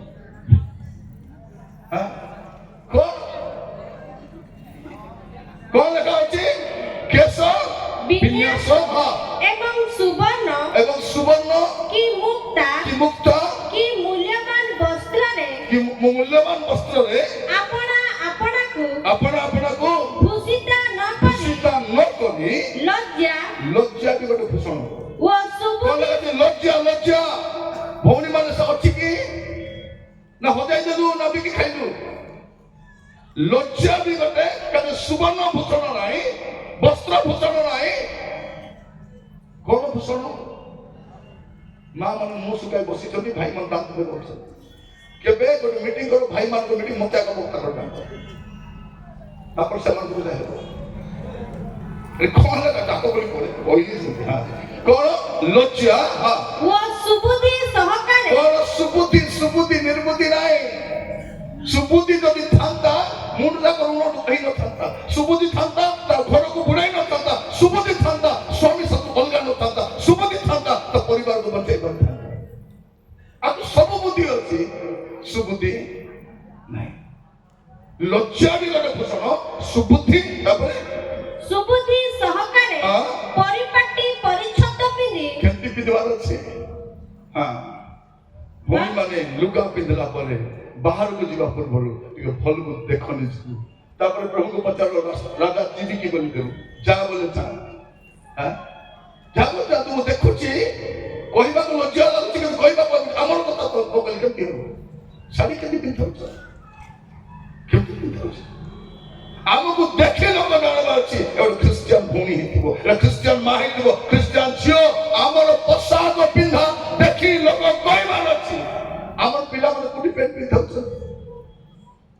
ଚୁଟି ତ ଛାଡ଼ ଯାହା ଅଛି ସେମିତି ଚୁଟି ଯଦି ବୁଲବ ଯଦି କେବେ ଗଲ ପାଲାଖଣ୍ଡି ପୋଲିସ ତ ପିଠା ଅସୁବିଧା ହବ ତୋର ପିଲା ବି ଚୁଟି ଛାଡ଼ି ବୁଲୁଥିଲା ତାର ମା କଥା ବାପାର କଥା ଦିନ ରାତି 12ଟା ଧରି ବୁଲୁଥିଲା ପୋଲିସ ପଡ଼ିଲା ସେ ଚୁଟି ଧରିବାକୁ ଉଠିଲା ଡ୍ରେସ ପୁରା ପ୍ଲେନ କରି ପଳେଇ ଆସିছে ମୁଁ କହିଲି ତୁ ତ ଗାଁ ଆସୁନ କେତେ ହେଲା କଣ କହିବି ଆଙ୍କଲ ରାତିରେ ଯାଇଥିଲି ମାମୁଁ ଘରେ ପଡୁଛି ପୋଲିସ ବୋଲି କହୁ ନାହିଁ ମୁଁ କହିଲି ମାମୁଁ ଘରେ ଯାଇଛି ମାମୁଁ ଘରେ ନାଇଁ ଦେଇଛନ୍ତି ଉଠି ପାରୁନି ବଡ କଷ୍ଟରେ ଭାଇଥିଲେ ନାଇଁ କଣ ଆମର ପିଲାମାନେ କି ଅବସ୍ଥା ଆଉ ମୁଁ ଦେଖୁଛି ଆମର ପୁଅ ମାନେ ମଧ୍ୟ କାନରେ ପିନ୍ଧି ଖାଉଛନ୍ତି ପୁଅ ମାନେ କାନରେ ପିନ୍ଧିବେ ମା ଇଚ୍ଛ ପଚାରିଲେ ହବ କି ନା ମା ମାନେ ମୁଁ କହିବା କହିବି ପଚାର ଏ ବାବୁ তুই বাসন্তী নাই বাবু তুই বসন্ত তুই বাসন্তী নাই তুই বসন্ত বাবা এটা পিঁধবার নাই এটা তুই ঝিও পিলা নাই চুটি তো যদি ছাড়িছন্তি তার প্যান্ট দেখব বেল্ট সব পিঁধি তো একটু লাগবে দেখছো কেন চলছে যদি কিছু অসুবিধা প্যান্ট যদি পিঁধে তো বসেই দেবে পুরা অল ইন্ডিয়া রেডিও কি অবস্থা আর ভিতরে তো বানিয়ে পিঁধবে চোট আসি বসে যাইতিবে তারপর পচরে বসতে মুন্ড পিটে কি বার করে এমতি করে বসতে যে মুন্ড পিটে কি উপরে আসবে কারণ সবু ଅବସ୍ଥା। ଆଗ ବେଲ୍ଟ ଲୁଜ୍ ଥିଲେ ମା ମାନେ କହୁଥିଲେ ବାବୁ ବେଲ୍ଟ ପିନ୍ଧି ବାପା ବେଲ୍ଟ ଗୁଡେ ଏବେ ବେଲ୍ଟ ସହିତ ବେଲ୍ଟ ଖସି ଯାଉଛି। ତୁ ଶିକ୍ଷିତ ବୋଲୁ ନା କଣ କହିବୁ ମୁଁ ବି ଜାଣିନି। ମା ମାନେ ନିଜେ ବି ଭଲଟା ପିନ୍ଧ, ଝିଅ ମାନଙ୍କୁ ପିନ୍ଧିବା ପାଇଁ ଶିଖାଅ ଶିଖାଅ। ଜଣଙ୍କ ଘରେ ଯାଇଥିଲି ସେ ବୋଉ ହାଫ ପ୍ୟାଣ୍ଟ ପିନ୍ଧି ଦେଇଛି। କେମିତି କରିବୁ ଏବେ ତାକୁ ଦେଖିବି ହଉନାହିଁ।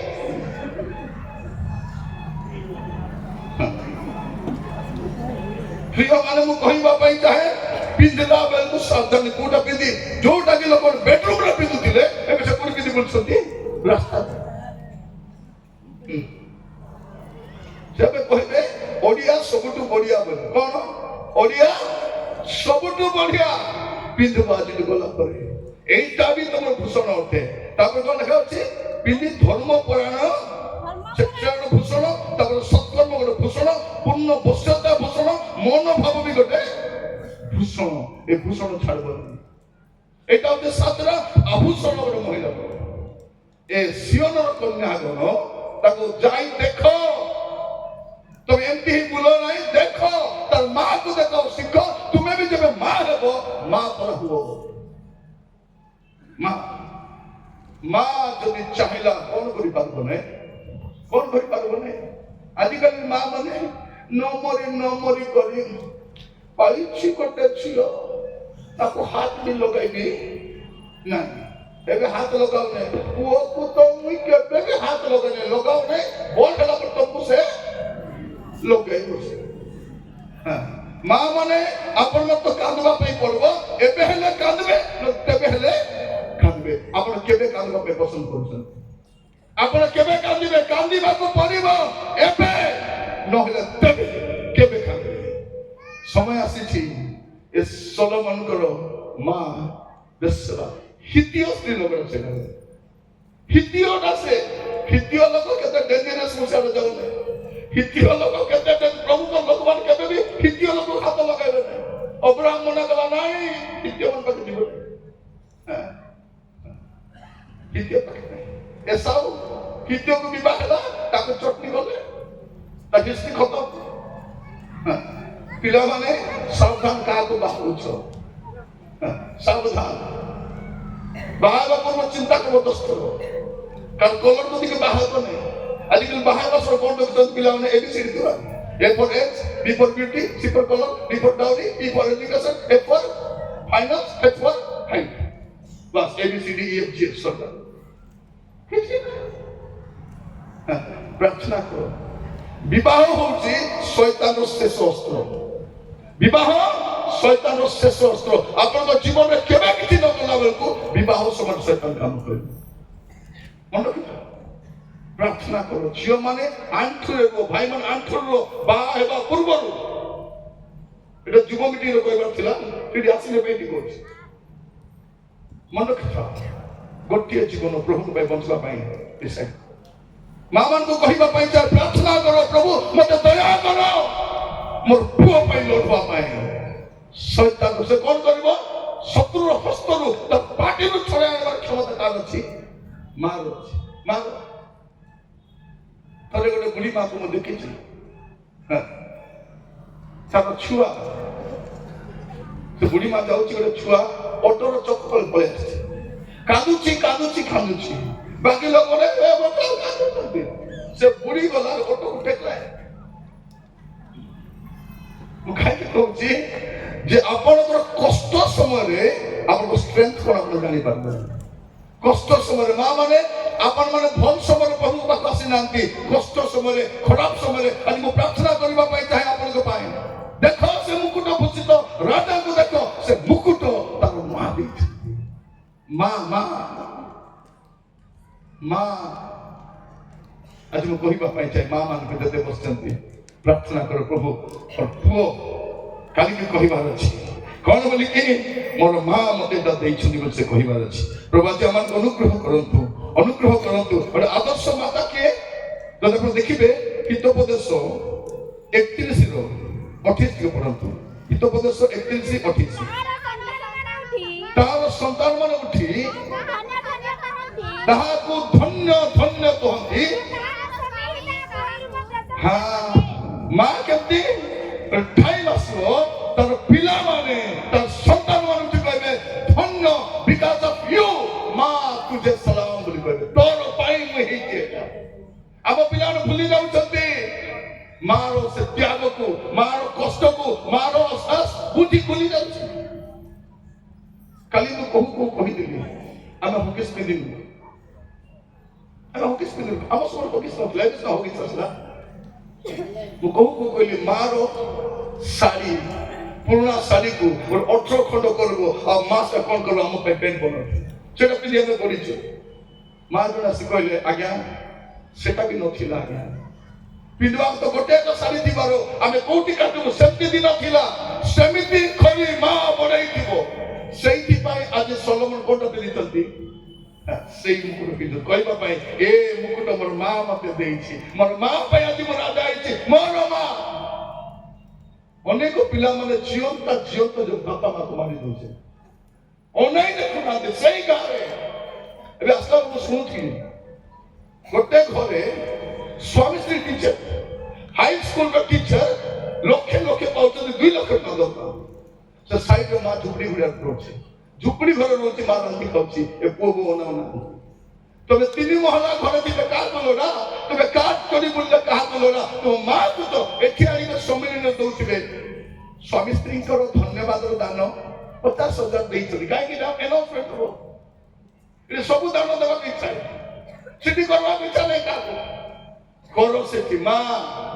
ମୁଁ କହୁଥିବି ଆପଣମାନଙ୍କୁ କାଲି ମା ବଞ୍ଚିଥିଲା ଯତ୍ନ ନେଇଥାଅ କାନ୍ଦବ ତୁମେ ସମସ୍ତେ କାନ୍ଦବା ପାଇଁ ପଡିବ ସେ ଫଟୋକୁ ଦେଖି କାନ୍ଦବ ଏକଲା ବାଥରୁମରେ ବସି କାନ୍ଦବ କାହିଁକି ମାର ଯତ୍ନ। ଆଜି ସଲୋମନ ଆମକୁ ଶିଖାଉଛନ୍ତି ସେ ମୁକୁଟ ପିନ୍ଧିକରି କଣଟା ଶିଖାଉଛନ୍ତି ତାର ମା ମୋର ମା ମତେ ଦେଇଛି ଏଟା ମୁଁ ତ ରାଜା ହେଇପାରିନଥାନ୍ତି ମୋର ମା ଯାଇକରି ଦାଉଦଙ୍କ ପାଖରେ ଲଢିଲା ମୋର ମା ଯାଇକରି କହିଲା ଆଉ ତାଙ୍କ ପଛରେ କିଏ ଥିଲେ ନାଥନ ଥିଲେ। ଗୋଟେ ମା ପଛରେ ଯଦି ନାଥନ ଠିଆ ଗୋଟେ ଗାଁରେ ମୁଁ ଯାଇଥିଲି ଗୋଟେ ଗାଁକୁ ଯାଇଥିଲି ଗୋଟେ ମା କାନ୍ଦି କାନ୍ଦି କହୁଛନ୍ତି ଆଜ୍ଞା ଆମର ଚର୍ଚ୍ଚରେ ବ୍ୟଭିଚାର ପାପ ଅଛି ଆଜ୍ଞା ବ୍ୟଭିଚାର ପାପ ଅଛି ଆଜ୍ଞା ସେ କାନ୍ଦୁଛି। ମୁଁ ପଚାରିଲି ମା ମୁଁ ପ୍ରାର୍ଥନା କରିବି ସେ କହିଲା ଆଜ୍ଞା ଆପଣ ପ୍ରାର୍ଥନା କଲେ କଣ ହବ ମୁଁ କହିଲି ପାଳକ ଆଜ୍ଞା ଶିକ୍ଷା ଦଉନାହାନ୍ତି କି ସେ କହିଲା ଆମର ପାଳକ ଆକା ବ୍ୟଭିଚାର କରୁଛି।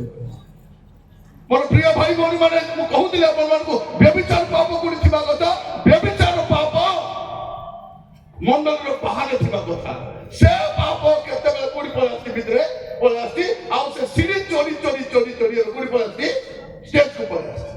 ପ୍ରାର୍ଥନା କରୁ ଗୋଟେ ନାଥନ ପଠାଅ ପ୍ରଭୁ ଗୋଟେ ନାଥନକୁ ପଠାଅ ଆମର ମଣ୍ଡଳୀକୁ ପରିଷ୍କାର କରିବା ପାଇଁ ଆମ ନେତୃମାନଙ୍କୁ ମୁହଁ ଉପରେ କହିବା ପାଇଁ ତୁମେ ସେଇ ବ୍ୟକ୍ତି ଯେ ତୁମେ ସେ ହିତ୍ୟ ଉଡ଼ିକୁ ମାନୁଛ ତୋର ଭାର୍ଯ୍ୟକୁ ଆଣିଛ ଆଉ ଏବେ ତା ସହିତ ଅନ୍ୟାୟ କରୁଛ। ମୋର ପ୍ରିୟ ଭାଇ ଭଉଣୀ ମାନେ 2 ଥର ନାଥନ ଯିବାଟା ମତେ ବହୁତ ଭଲ ଲାଗେ। ଥରେ ସେ ପ୍ରଥମ ଥର ଗଲେ ଦାଉଦଙ୍କୁ ମୁଖ ଉପରେ କହିବା ପାଇଁ ଆମେ ତାହା ପଢିବାର ଆବଶ୍ୟକ ନାହିଁ। 2 ସାମୁଏଲ 12 ପର୍ବ 5 ପଦରୁ 7 ପଦରୁ ପଢି ଯିବା ତାପରେ 13 ପଦରୁ ପଢିବା ଆମେ ଜାଣିପାରିବା ସେ ତୁମେ ସେଠି ଲାଷ୍ଟ ସେ ବି କନଫେସ କରୁଛନ୍ତି ହଁ ମୁଁ ପାପ କରିଛି। ଏବେ କଣ କରୁଛି ମୁଁ ପାପ କରିଛି ବୋଲି କିଏ କହିଲା କି ପ୍ରମାଣ ଅଛି ହ୍ୱାଟ ଇଜ ଦ ପ୍ରୁଫ ତତେ ପ୍ରୁଫ ଏବେ ନାହିଁ ଦେବେ ପ୍ରୁଫ। କାଲି ପ୍ରଭୁଙ୍କ ଦାସ କହୁଥିଲେ ଏମିତି ପ୍ରୁଫ ଦେବେ କାଲି ପରୀକ୍ଷା ଆଜ୍ଞାଙ୍କର ବାକ୍ୟ ଥିବ ଯୋଉ ଆସିନଥିଲେ ୟୁଟ୍ୟୁବରେ ଶୁଣୁ ପ୍ରଭୁ କେମିତି ଦେବେ ପ୍ରୁଫ ଦେବେ ସବୁ ପାପର ପ୍ରୁଫ ଅଛି ଆଉ ଟାଇମ ଆସିଲେ ବାହାରିବ। ଏଠି ଯେତେ ଲୋକ ପାପ କାମ କରି ଭାବୁଛନ୍ତି ବର୍ତ୍ତିଯିବି ମତେ କେହି କିଛି କରିପାରିବ ନାହିଁ ମନେ ରଖନ୍ତୁ there is a judgment righteous judge ଅଛନ୍ତି ସେ ଦଣ୍ଡ ଦେବେ ଆଉ କେହି ବର୍ତ୍ତି ପାରିବ ନାହିଁ। ଗଣନା ତାର 32-23 ଟିକେ ପଢିବେ ଗଣନା 32-23 ମାଇକ୍ ଯାର ଅଛି ପଢନ୍ତୁ ହଁ ଗଣନା 32-23 ମାତ୍ର ତୁମ୍ଭେମାନେ ଯେବେ ସେ ରୂପ ନ କର ତେବେ ଦେଖ ଏ ଭାଇ ମାନେ ସେ ଗେଟ୍ ପାଖରେ କାହିଁ ଠିଆ ହେଇଛ ତମକୁ ନିମନ୍ତ୍ରଣ ପତ୍ର ଦିଆ ହେଇନାହିଁ କି ବିଦେଶ ବସନ୍ତୁ ପ୍ରାର୍ଥନା ସମୟରେ ବସନ୍ତୁ हाँ पढ़ो हाँ हाँ कौन उसका बता दिया मैं तुझे हाँ मात्र तुम्हेମାନେ ଯେବେ ସେ ରୂପ हाँ ମାତ୍ର ତୁମ୍ଭେମାନେ ଯେବେ हाँ ସେ ରୂପ ନ କର मात्र तुम्हें माने जब स्वरूप न करो ତେବେ ଦେଖ तब देखो ତୁମ୍ଭେମାନେ ସଦାପ୍ରଭୁଙ୍କ ନିକଟରେ तुम्हें माने सदा प्रभु निकट रे ପାପୀ ହେବ पापी हेबो ପୁଣି ତୁମ୍ଭମାନଙ୍କର ପାପ ଯେ पुणी तुम मान को पाप जे ତୁମ୍ଭମାନଙ୍କୁ ଧରିବ कौन लिखाई तुमर पाप तुमको धरिबो ଏହା ନିଶ୍ଚିତ ଏହା ନିଶ୍ଚିତ ଏଇଟା ଜାଣିଥାନ୍ତୁ ଯେତେ ଜଣ ବସିଛନ୍ତି ଦାଉଦ ବି ଭାବୁଥିଲେ କିଏ ଜାଣିବେ ନାହିଁ ମୁଁ କଲା ପାପ କେହି ଜାଣିବେ ନାହିଁ ନାଥନ ଆସି ମୁହଁରେ ଏବେ ବି ସେ ଅଲଗା ଅଲଗା ରାଜା ହେଇଯାଇଛି ଦାଉଦ ଚୁପ୍ ଅଛନ୍ତି ସେ ବି ଗୋଟେ ପୁତ୍ର ନାଥନ କହିଲେ ଯାଇ କୁହ ରାଜାଙ୍କୁ ସେ କଣ ପ୍ରତିଜ୍ଞା କରିଥିଲେ ପ୍ରଭୁ କଣ ପ୍ରତିଜ୍ଞା କୁହ ତାକୁ ରିମାଇଣ୍ଡ କର ଭାବବାଦୀ ମାନେ ହେଉଛନ୍ତି ପରମେଶ୍ୱରଙ୍କ ରିମାଇଣ୍ଡର ଯେତେବେଳେ ପାପ ଆସିବ ମନ୍ଦତା ଆସିବ ଦୁର୍ନୀତି ଆସିବ ଭ୍ରଷ୍ଟତା ଆସିବ ଭାବବାଦୀ ଠିଆ ହେବା ଦରକାର ଆଜି ମୁଁ ପ୍ରାର୍ଥନା କରୁଛି ପ୍ରଭୁ ଗଜପତି ଗୋଟେ ଭାବବାଦୀ ପଠାଅ ମୋର ପ୍ରାର୍ଥନା ସେ ଆମ ଶୀଘ୍ର ସେ ପ୍ରାର୍ଥନା ପୁରା କରିବେ ଯେ ଆସିବେ ମୁହଁ ଉପରେ କହିବେ ତୁମେ ସେଇ ଲୋକ ନହେଲେ ସଲୋମନ ରାଜା ହେଇପାରିବ ନାହିଁ ନହେଲେ ବେଶ୍ୟା ପ୍ରତି ଅନ୍ୟାୟ ହେବ ଆଜି ପ୍ରତ୍ୟେକଙ୍କୁ ପ୍ରଭୁ ଅନୁଗ୍ରହ କରନ୍ତୁ ମୋର ପ୍ରିୟ ଭାଇ ଭଉଣୀ ମାନେ ଆଜି ଏ ପ୍ରକାର ସମୟ ଆସିଛି ଏ ପ୍ରକାର ସମୟ ଆସିଛି ଯୋଉଠି ପାପ ବଢି ଚାଲିଛି ମନ୍ଦତା ବଢି ଚାଲିଛି ଅସାଧୁତା ବଢି ଚାଲିଛି ଅସଙ୍ଗତ କାମ ବଢି ଚାଲିଛି ମା ମାନେ ମୁଁ ଆପଣମାନଙ୍କୁ କହିବା ପାଇଁ ଚାହେଁ ସେ ପଦ ପୁଣି ଥରେ ମୂଳ ପଦ ପଢି ପ୍ରାର୍ଥନା କରିବା ଆଗ ସିଓନର କନ୍ୟାଗଣ ଆଗ ସିଓନର କନ୍ୟାଗଣ ତୁମ୍ଭେମାନେ ବାହାରେ ଯାଇ ତୁମେମାନେ ବାହାରେ ଯାଇ ମୁକୁଟ ଭୂଷିତ ମୁକୁଟ ଭୂଷିତ ସଲୋମନ ରାଜାଙ୍କୁ ଦେଖ କଣ କର ତୁମେ ବାହାରକୁ ଯାଇକି ସେଇ ମୁକୁଟ ଭୂଷିତ ସଲୋମନ ରାଜାକୁ ଦେଖ ତାଙ୍କ ବିବାହ ଦିନରେ ତାଙ୍କ ବିବାହ ଦିନରେ କେବେ ସେ ଆଗରୁ ବିବାହ ମାନେ ରାଜ ଅଭିଷେକ ହେବା ପୂର୍ବରୁ ସେ ବାହା ହେଇସାରିଛନ୍ତି ତାଙ୍କ ବିବାହ ଦିନରେ ଓ ତାଙ୍କ ମନର ଆନନ୍ଦ ଦିନରେ ତାଙ୍କ ମନର ଆନନ୍ଦ ଦିନରେ ତାଙ୍କ ମାତା ତାଙ୍କୁ ସେହି ମୁକୁଟ ପିନ୍ଧାଇ ସେଇ ଅଛନ୍ତି ମୁକୁଟ ପିନ୍ଧାଇ ଅଛନ୍ତି ତାଙ୍କ ବାପା ପିନ୍ଧାଇ ନାହାନ୍ତି ତାଙ୍କ ମା ପିନ୍ଧାଇଛନ୍ତି ମା ମାନେ ମୁଁ ଆପଣମାନଙ୍କୁ କହିବା ପାଇଁ ଚାହେଁ ଆସୁ ପ୍ରାର୍ଥନା କରୁ ପ୍ରଭୁ ମତେ ମଧ୍ୟ ହାରିବା ପାଇଁ ଦିଅ ନାହିଁ ମୁଁ କହୁଥିଲି ମା ମାନେ ହେଉଛନ୍ତି ଫାଇଟର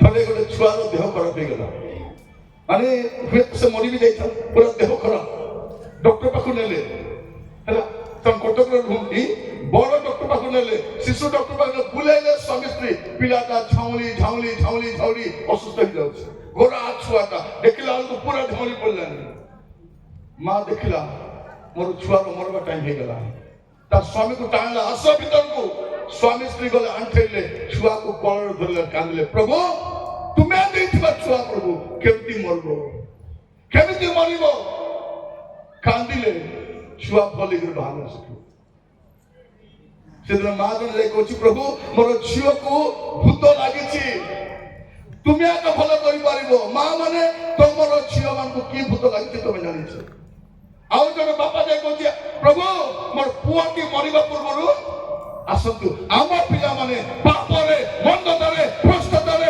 ଅସୁସ୍ଥରେ ମରିବା ପୂର୍ବରୁ ଏବେ ଟାଇମ ଆସିଛି ପ୍ରଭୁଙ୍କ ପାଖକୁ ଯିବା ପାଇଁ ଆଜି ସେଇ ସଲୋମନଙ୍କର ମା ବତ୍ସେବାଙ୍କୁ ଶିଖାନ୍ତି ହାରିବ ନାହିଁ ମା ମାନେ ହାରିବ ନାହିଁ ପିଲାମାନଙ୍କୁ ଠିଆ କରାଇବ ମୁଁ କାଲି କହୁଥିଲି ଜଣକୁ ଗୋଟେ ମାକୁ ମୁଁ ପଚାରିଲି ମା ତମ ଦେହ କେମିତି ଅଛି ସେ ବହୁତ ଦୁର୍ବଳ ଦେଖାଯାଉଥିଲେ ଟିକେ ଫୁଲି ଯାଇଥିଲେ ପାଦ ଫୁଲିଥିଲା ମୁଁ ପଚାରିଲି ମା କେମିତି ଅଛ ସେ ମା କଣ ବୋଲି କହୁଛନ୍ତି ବାବୁ ମୋର ପୁଅର ଦେହ ଭଲ ନାହିଁ ଆଜ୍ଞା ମୋର ପୁଅକୁ କିଡନୀ ପ୍ରୋବ୍ଲେମ ଅଛି ଟିକେ ବିପି ଅଛି ତାକୁ ହାର୍ଟ ଅପରେସନ ହେଇଛି ମୋର ବୋହୁ ମୋର ନାତିର ଚାକିରି ବି ହେଇନାହିଁ ଆଜ୍ଞା ମୋର ନାତୁଣୀ ବାପା ପଚାରିଲେ ମା ତମେ କେମିତି ଅଛ ମୁଇଁ ତ କେମିତି ବି ଥିଲେ ଚଳିବ ଆଜ୍ଞା କିନ୍ତୁ ମୋର ପିଲା ଭଲ ନାହିଁ ଏହାକୁ କହିବେ ମା ଏଟା ହଉଛି ମା ମା ମାନେ ତମର ପିଲା ରାତି ସାରା ବାହାରେ ବୁଲୁଥିବ ତୁମେ କେମିତି ସହିପାରିବ ତମର ଝିଅ ତୁମେ କେମିତି ସହିପାରିବ କେମିତି ନିରବ ରହିପାରିବ ମୁଁ କହିବା ପାଇଁ ଚାହେଁ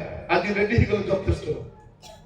ଘରେ ଯାଇ କୁହନ୍ତୁ ନେକ୍ସଟ ମିଟିଂ ସାଦା ଲୁଗା ପିନ୍ଧି ଆସିବେ। ନେକ୍ସଟ ମହାସଭାରେ ସୁନା ଗହଣ ନାହିଁ, ଆପଣ ସାଦା ଆସନ୍ତୁ। କୁହନ୍ତୁ ପ୍ରଭୁ ଯେତେ ଦିନ ପର୍ଯ୍ୟନ୍ତ ମୋର ଘରର ପରିସ୍ଥିତି ବଦଳିବ ନାହିଁ, ମୁଁ ସୁନା ପିନ୍ଧି ପାରିବି ନାହିଁ, ମୁଁ ନିଜକୁ ସଜାଇ ପାରିବି ନାହିଁ। ନିଜକୁ ଏମିତି ଭୂଷିତ କରନ୍ତୁ ଯେପରି କ୍ରନ୍ଦନ ବିଳାପ ସହିତ ଆପଣଙ୍କ ପୁଅ ମାନଙ୍କ ଚିଡ଼ି ପାରିବେ।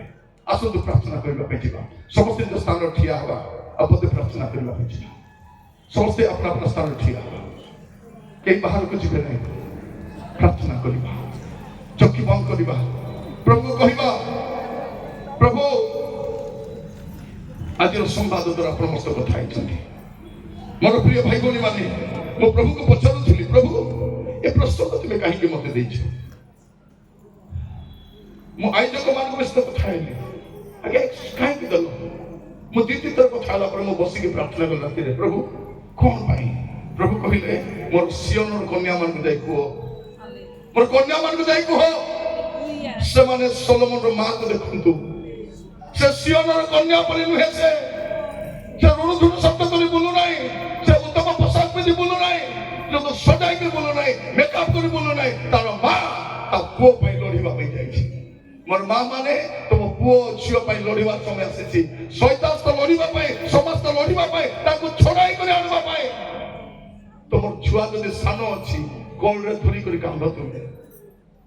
ପୁଅ ମାନଙ୍କ ମୁଣ୍ଡରେ ହାତ ରଖି ପ୍ରାର୍ଥନା କର।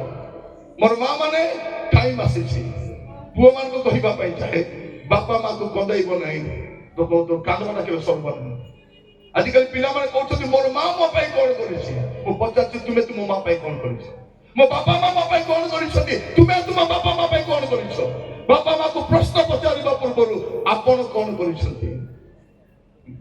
ଏଠି ଅନେକ ସେବକ ମାନେ ବି ଥାଇପାରନ୍ତି, ଅନେକ ସେବକ ମାନେ ଥାଇପାରନ୍ତି। ଥରେ ଗାଁକୁ ଯାଇଥିଲି, ସେ ଗାଁରେ କହୁଛନ୍ତି ଆଜ୍ଞା ଆମର ବାଳକ ଆଜ୍ଞା ତାର ବାପା ମାକୁ ଘରୁ ଘୋଷାଡ଼ି ବାହାର କରିଦେଇଛି। କେତେ ଲଜ୍ଜାର ବିଷୟ, କେତେ ଅପମାନର ବିଷୟ। ଆଜି ପ୍ରାର୍ଥନା କରିବା ସମସ୍ତେ, ପ୍ରତ୍ୟେକକୁ କହିବା ପାଇଁ ଚାହେଁ, ହୁଏତ ଏଇଟା ଶେଷ ସୁଧ। ପୁଅ ମାନେ ତୁମେ ଯଦି ବାପା ମାଙ୍କୁ ସମ୍ମାନ କରିପାରୁନ, ତୁମେ କେତେ ଦିନ ବଞ୍ଚିବ ମୁଁ ବି ଜାଣିନି। ବାଇବଲ କହୁଛି ପିତା ମାତାଙ୍କୁ ସମାଦର କର, ତହିଁରେ ତୁମର ମଙ୍ଗଳ ହବ, ତୁମେ ଦୀର୍ଘାୟୁ ପ୍ରାପ୍ତ ହବ। ମା ମାନେ ଘରେ ବସି କାନ୍ଦି ଲାଭ ନାହିଁ, ପ୍ରଭୁଙ୍କର ଉପସ୍ଥିତିରେ କାନ୍ଦ। ଟିଭି ଦେଖି କାନ୍ଦି ଲାଭ ନାହିଁ, ପର ଚର୍ଚ୍ଚା କରି ଲାଭ ନାହିଁ, ପର ନିନ୍ଦା କରି ଲାଭ ନାହିଁ। ପରମେଶ୍ୱରଙ୍କ ପାଖରେ ଠିଆ ହେଇକି ପରମେଶ୍ୱର ପାଖକୁ ଯାଇ କହ, ଲର୍ଡ ମୁଁ ଆସିଛି ମୋ ପୁଅକୁ ନେଇ, ମୋ ଝିଅକୁ ନେଇ, ପ୍ରଭୁ ଦୟା କର। Yes Lord. ପ୍ରାର୍ଥନା କରିବା ସମସ୍ତେ। ମା ମାନେ ମୁଁ ଜାଣିଛି ତୁମ ମନରେ ଦୁଃଖ ଅଛି, ସେ ଦୁଃଖକୁ ଦେଖେଇବା ସମୟ ନାହିଁ। ପୁଅକୁ ଝିଅକୁ ତାର ଗୋଡରେ ଠିଆ କରାଇବା ସମୟ। ବେଶ୍ୟାବା ତାର ଦୁଃଖ ଗାଇ ବୁଲୁ ନାହିଁ। ବେଶ୍ୟାବାକୁ କେତେ ଲାଗିଥିବ ତା ସ୍ୱାମୀକୁ ପ୍ଲାନ୍ କରି ମାରିଦେଲେ ବୋଲି। ଯଦିଓ ସେ ହିତୀୟ ଅଟେ, ପାପ ପୁଣ୍ୟ ଜାଣନ୍ତି ନାହିଁ, ତଥାପି ଅନିଚ୍ଛା ଶକ୍ତି ଆସି ସେ ଦାଉଦଙ୍କ ପାଖରେ ଅଛି। ଏବେ ତାର ପୁଅ ପ୍ରତି ଅନ୍ୟାୟ କରାଯାଉଛି। ମା ବଞ୍ଚି ଥାଉ ଥାଉ ପୁଅର ଅନ୍ୟାୟ କେମିତି ଦେଖିପାରିବ ସେ?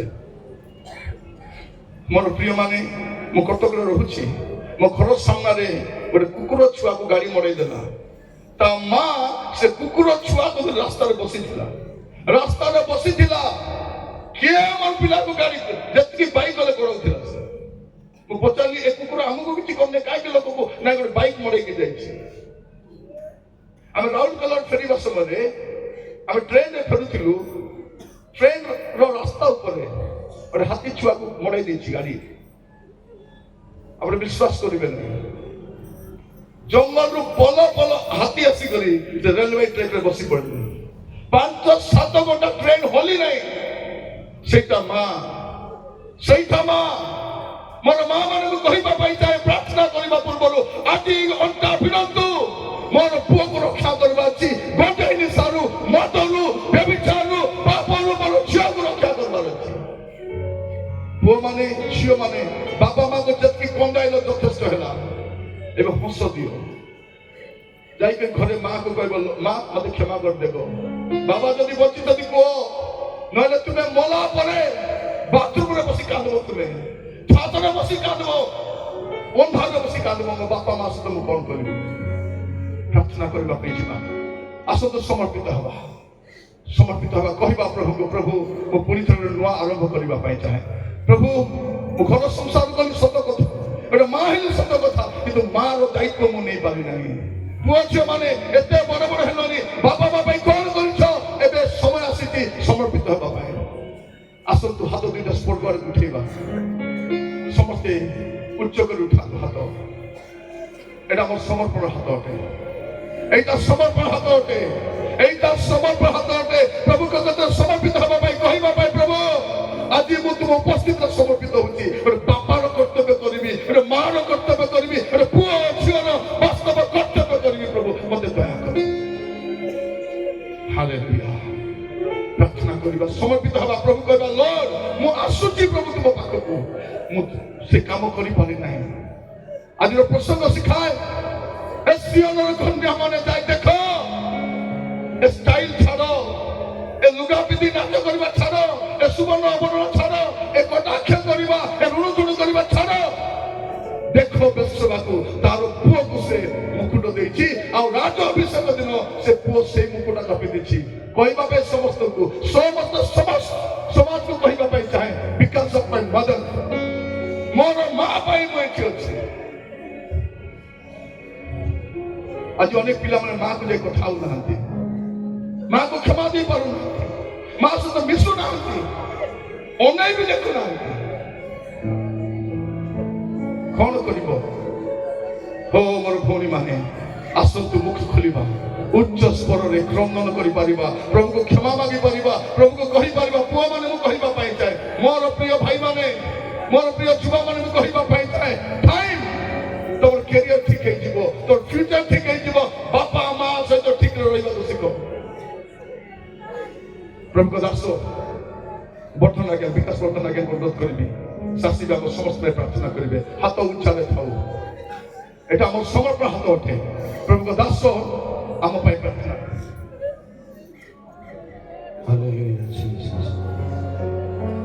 ସ୍ୱର୍ଗୀୟ ପିତା, ଧନ୍ୟବାଦ ଦଉଛୁ, ତୁମେ ଆମମାନଙ୍କୁ କଥା କହିଛ, ଆମମାନଙ୍କୁ ଆହ୍ୱାନ କରିଛ ବୋଲି ଧନ୍ୟବାଦ ଦଉଛୁ। ଆମମାନଙ୍କର ସମସ୍ତ ବିଷୟକୁ ତୁମେ ଆପଣର ବାକ୍ୟ ରୂପ ନିଖିଲେ ତୌଲିଛ ପ୍ରଭୁ। ତୁମ ଦୃଷ୍ଟିରେ ଆମମାନେ ଉଣା ପଡ଼ିଛୁ ବୋଲି ସ୍ୱୀକାର କରୁଛୁ। ପ୍ରାର୍ଥନା କରୁଛୁ, ଯେତେକି ତୁମ ଦାସଦାସୀମାନେ ତୁମଠାରେ କ୍ରନ୍ଦନ ପୂର୍ବକ ଶରଣାପନ୍ନ ହେଉଛନ୍ତି, ପ୍ରତ୍ୟେକଙ୍କୁ ତୁମରି ଅନୁଗ୍ରହ ଦିଅ। ତୁମେ ଆପଣାର କୃପା ଦୃଷ୍ଟି ପ୍ରକାଶ କର ବୋଲି ଭିକ୍ଷା କରୁଛୁ।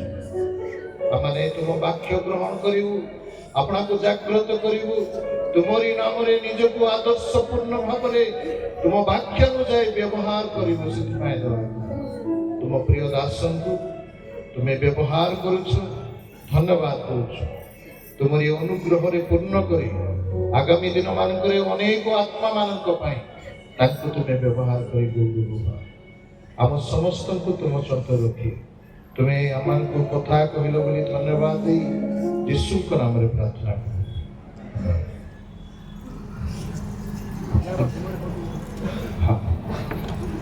ଟିକେ ଠିଆ ହେଇ ରହିଥାନ୍ତୁ, ମୁଁ ପଦେ କହିବା ପାଇଁ ଚାହେଁ। ଗୋଟେ ସେକେଣ୍ଡ। ଯେଉଁ ଶାଶୁ ବୋହୂ ମାନେ କଥା ହଉନି, ଏଠି ଗଲା ପରେ କଥା ହବ, କ୍ରୋଧ ରଖି ମରିବ ନାହିଁ। ପୁଅ ମାନଙ୍କୁ ଝିଅ ମାନଙ୍କୁ କହିବା ପାଇଁ ଚାହେଁ, ବାପା ମାର ପାରୁ ପର୍ଯ୍ୟନ୍ତ ଯତ୍ନ ନେବ, ତାକୁ ଯେତିକି ଦୁଃଖ ଦେଇଛ ସେତିକି ଆନନ୍ଦ ଦେବ। ମୁଁ ପ୍ରାର୍ଥନା କରୁଛି, ଗଜପତିରେ ପରିବାର ଗୁଡ଼ିକ ମଧ୍ୟରେ ରିଅଲ ରିଭାଇଭାଲ ଆସୁ, ଆଉ ଉଦ୍ଦୀପନା ଆମ ଘରୁ ଆରମ୍ଭ ହଉ। ମୁଁ ଦେଖିବା ପାଇଁ ଚାହେଁ ମା ମାନଙ୍କ ମୁହଁରେ ହସ, ମୁଁ ଦେଖିବା ପାଇଁ ଚାହେଁ ପରିବାର ସେ ଆନନ୍ଦ। ଆଉ ନିଶ୍ଚିତ ଭାବରେ ଏ ପ୍ରସଙ୍ଗ ଆପଣମାନଙ୍କ ଜୀବନରେ ପୁଣି ଥରେ ଆନନ୍ଦକୁ ଫେରାଇ ଦେବ ମୁଁ ବିଶ୍ୱାସ କରେ। ପ୍ରଭୁ ଆପଣମାନଙ୍କୁ ଆଶୀର୍ବାଦ କରନ୍ତୁ। ଧନ୍ୟବାଦ।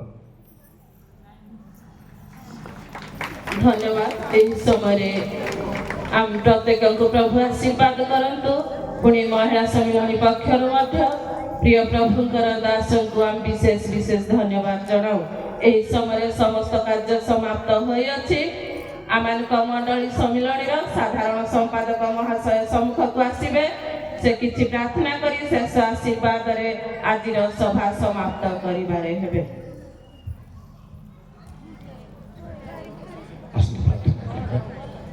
ପ୍ରେମ ମହିଷଗ୍ରସ୍ତ ପିତା ପରମେଶ୍ୱର ପ୍ରଭୁ ତୁମ ପ୍ରିୟ ନାମ ଧନ୍ୟବାଦ ଦେଉଛୁ। ଅନୁଗ୍ରହ କରି ତୁମ ଦାସମାନଙ୍କ ଦ୍ୱାରା ସୁନ୍ଦର ବାକ୍ୟ ଆମକୁ ଦେଇ କଥା କହୁଛ କିପରି ନିଜ ନିଜକୁ ସଚେତନ ଜାଗ୍ରତ ପ୍ରସ୍ତୁତ କରିବ ଆମକୁ ସବୁ ବୁଝିବା ପାଇଁ ସାହାଯ୍ୟ କର। ଉପସ୍ଥିତ ପ୍ରତ୍ୟେକଙ୍କୁ ତୁମେ ଆତ୍ମିକ ଜୀବନ ଜାଗରଣ ଦେଇ ଆଗାମୀ ଦିନରେ ତୁମର ଇଚ୍ଛା ଅନୁସାରେ ତୁମର ଅଭିମତ ଅନୁସାରେ ବଞ୍ଚି ତୁମର ଆଶୀର୍ବାଦର କାରଣ ପାଇଁ ସାହାଯ୍ୟ କର। ସବୁ ଗୌରବ ତୁମକୁ ଏହି ପ୍ରାର୍ଥନା କେବଳ ଯୀଶୁଙ୍କ ନାମରେ ମାଗୁଅଛୁ ଆମେନ୍। ପିତା ଈଶ୍ୱରଙ୍କର ପ୍ରେମ ପ୍ରଭୁ ଯୀଶୁଖ୍ରୀଷ୍ଟଙ୍କ ଅନୁଗ୍ରହ ପବିତ୍ର ଆତ୍ମାଙ୍କ ସହଭାଗିତା ଯେତେବେଳେ ତୁମେ ସଦା ସର୍ବଦା ସମସ୍ତଙ୍କୁ ଖ୍ରୀଷ୍ଟର ଆଶ୍ରିତ ବିଶ୍ୱାସ କରି ପ୍ରତ୍ୟେକଙ୍କ ପ୍ରତି ବର୍ତ୍ତମାନ ସଦାକାଳ ସଙ୍ଗେ ସଙ୍ଗେ ହୁଅନ୍ତୁ ଆମେନ୍। ସମସ୍ତଙ୍କୁ ନମସ୍କାର। ପ୍ରଥମରେ ମା ମାନେ ଯିବେ, ଟିକେ ଭାଇମାନେ ଅଟକି ଯିବେ। ମା ମାନଙ୍କୁ ଝିଅମାନଙ୍କୁ ଦେବା ପାଇଁ ସୁଯୋଗ ଦେବା। ଗେଟ୍ରେ ଭଲଣ୍ଟିୟର ମାନେ ସାହାଯ୍ୟ କରନ୍ତୁ ଯଦ୍ୱାରା କି ପ୍ରଥମରେ ମା ମାନେ ଯିବା ପାଇଁ ସୁବିଧା ସୁଯୋଗ ଦେବା ମନୋଯୋଗୀ ହେବେ।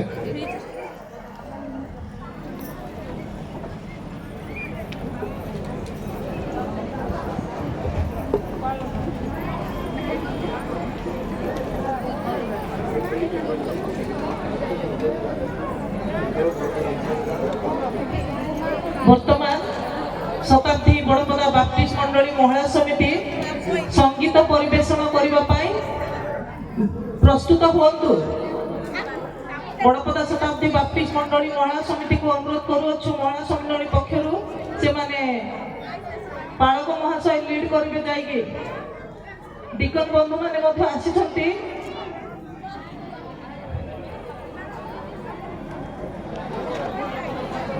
আরম্ভ করন্তু।